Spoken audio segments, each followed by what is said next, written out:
yung uric, saka yung kape. 2 bihis pala akong nag-check. Magaan yung pakiramdam. Kaya ako bumili ng ganito. Kung may arthritis ka, diabetes, ano man yung karamdaman mo, kaya nitong pagalingin. Kaya ang ginagawa ko guys, kasi sabi nila lagyan daw ng tubig. Ang ginagawa ko guys, ito, ganito.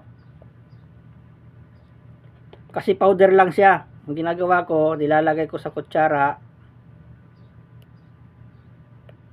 Kasi hindi siya capsule. Ayan. Kalahati lang. Maganda ba? Saka yung tiyan ko medyo lumit na. Isang araw pa lang. Kuan nito. Hindi ka basta-basta gutumin. Ginagawa ko, nagkakapila ako ng umaga. Ito lang. 2 bihis pa lang. Saka ito, ginagawa ko kutsara. Kunti lang siya.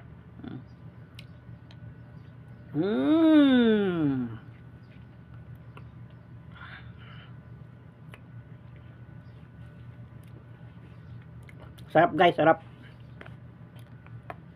Ito naman.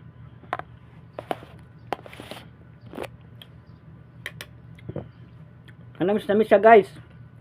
Subukan nyo kung may nararamdaman kayo. May blood kayo, may diabetes kayo, may uric. Sa uric maganda to.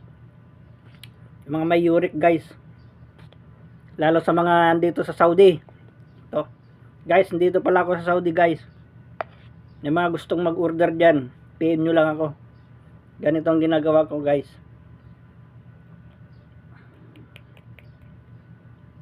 Yan. Kunti lang guys.